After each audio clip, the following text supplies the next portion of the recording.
नमस्कार दोस्तों, मैं अजीत आप सभी का स्वागत करता हूं एक नई वीडियो में। आज की यह वीडियो आप सभी के लिए बहुत ही महत्वपूर्ण है क्योंकि इस वीडियो में हम आपको को ऑनरशिप जिसको सह स्वामित्व विलेख कहते हैं उसका जो डीड होता है वो आप कैसे लिखेंगे, उसका क्या प्रोसेस है। मतलब देखिए दोस्तों, वर्ड में एक डीड टाइप करनी होती है। किसी भी प्रकार के डॉक्यूमेंट के क्रिएट करने से पहले उसका जो वर्णित स्वरूप होता है उसी को हम डीड कहते हैं। तो उसका जो रिटर्न फॉर्मेट होता है वो कैसे आपको लिखना है उसी के ऊपर डिस्कशन करने वाले हैं और पूरा डिटेल में जानकारी देने वाले हैं कि आपको कौन से स्टेप में क्या क्या लिखना होता है। सो वीडियो को पूरा देखिएगा, देन चैनल पे अगर नए हैं तो चैनल को सब्सक्राइब कर लीजिएगा। तो चलिए वीडियो को शुरू करते हैं। सबसे पहले दोस्तों, अगर हम बात करें, आज का जो टॉपिक है को ऑनरशिप, जिसको हम सह स्वामित्व विलेख कहते हैं। Registration and registry and staff, संपदा 2.0 से रजिस्ट्री कैसे करते हैं, इन सभी टॉपिक पे अलग अलग डिस्कशन से रिलेटेड वीडियोस अवेलेबल है चैनल पे, अब जाके जरूर देखिएगा। आज का जो हमारा टॉपिक है कि डीड कैसे लिखेंगे, तो डीड सबसे फर्स्ट ऑफ डीड की बात करें तो जो भी टाइप है, जिस भी टाइप के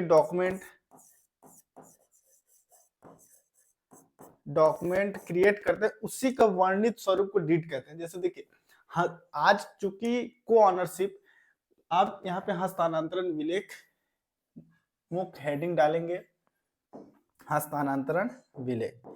उसके नीचे लिखेंगे, देखिए इसमें तीन टाइप्स के ये जो दस्तावेज है को ऑनरशिप डीड, को ऑनर डीड जो है ये तीन टाइप्स के होते हैं। फर्स्ट टाइप है वाइफ के नाम पे, वाइफ को ज्वाइंट ऑनर बनाने के लिए।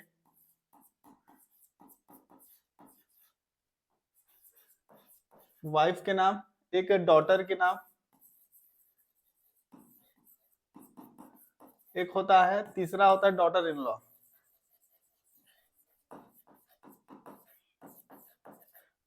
पत्नी, बच्ची और पुत्र वधू, यानी जो पुत्र की वाइफ होती है उसके नाम, तीनों को ऐड कर सकते हैं। सबसे पहले यहाँ पे अगर आप पति के द्वारा अपनी पत्नी को सहस्वामित्व के रूप में अगर अपनी पत्नी को दे रहा है तब, अदरवाइज ससुर के द्वारा अपनी बहू के नाम पर बहू को सहस्वामित्व के रूप में ये लिख सकते हैं, या पिता के द्वारा अपनी पुत्री को सहस्वामित्व के रूप में, ये आप ऊपर में लिखेंगे। पति के द्वारा अपनी पत्नी को दिया जा रहा है तो पति के द्वारा पत्नी को, पिता के द्वारा अपनी पुत्री को, या ससुर के द्वारा अपनी बहू को। तीनों ऑप्शंस हैं, आप तीनों में से कोई एक यहाँ पे लिख सकते हैं।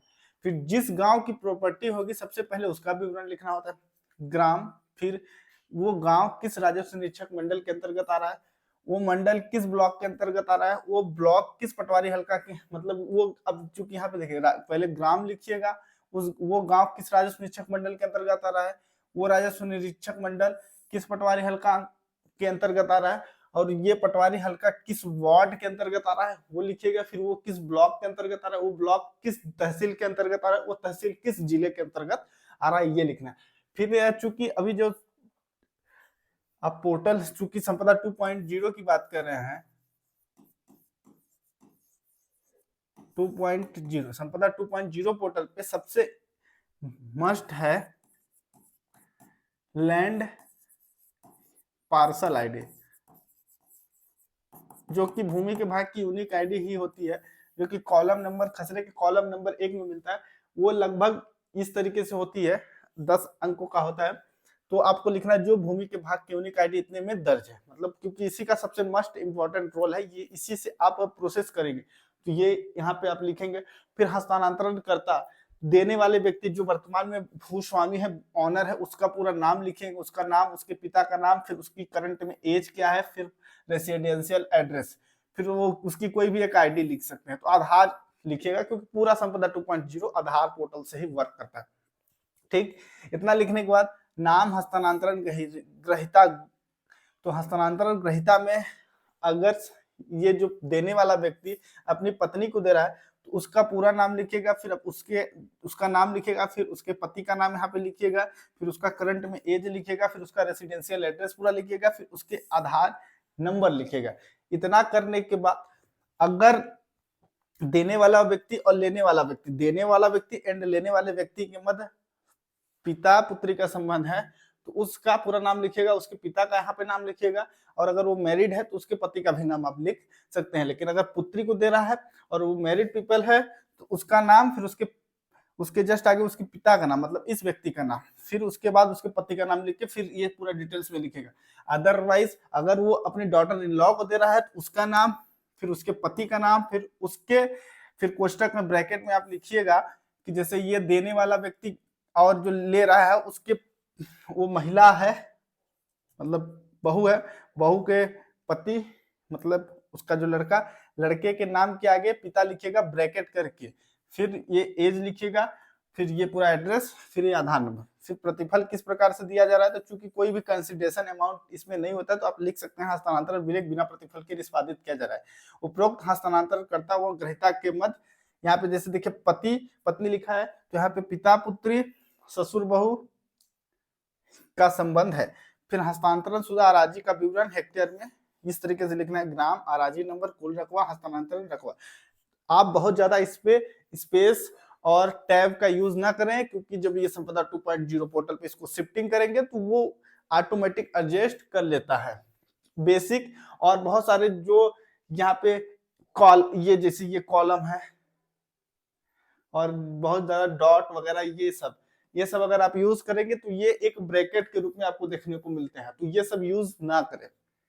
फिर आगे देखिएगा, आगे जब आएंगे तो अभी जैसे कि ये वाला जो पोर्शन है, ये हस्तांतरण शुदा अराजी का विवरण, उसके नीचे में ये लिखना है जो ग्राम है, सबसे पहले यहाँ पे गांव का नाम लिखना है, फिर कौन सा खसरा नंबर दिया जा रहा है, उस खसरे में टोटल एरिया कितना है, उस टोटल एरिया का कितना पार्ट दिया जा रहा है।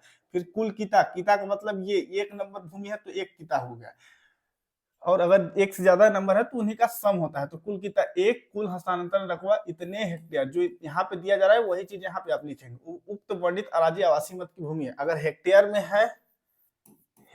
में है 12.5 डिसमिल,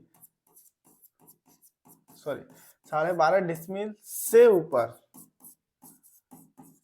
तो ये हेक्टेयर में कैलकुलेट किया जाएगा, और यहाँ पे वो कृषि मध्य की भूमि हो जाएगी। और 12.5 से कम अर्बन एरिया, अर्बन एरिया में 12.5 से ऊपर कृषि में, और 12.5 से नीचे जो स्क्वायर मीटर यानी रेसिडेंशियल कॉमर्शियल या अदर पर्पस, तो ये लिखेंगे। फिर उक्त खसरे में वर्णित, अगर कोई भी किसी प्रकार का उसमें कोई डिटेल, जैसे कई बार क्या होता है कि उसमें जो रिहायशी भवन आबादी वगैरह लिखा रहता है तो उसको छोड़ करके दिया जा रहा है तो छोड़ करके लिखेंगे। फिर वो 4th साइड ऑफ बाउंड्री, उत्तर दक्षिण पूर्व पश्चिम में किसकी भूमि है वो लिखना। फिर ये आप लिख सकते हैं एक्ट,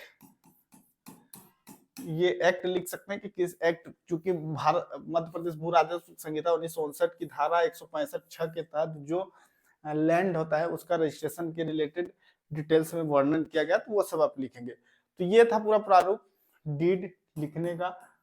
अगली वीडियो में हम आपको ऑनलाइन कैसे करना है वो बताएंगे। तब तक के लिए धन्यवाद, मिलते हैं अगली वीडियो में।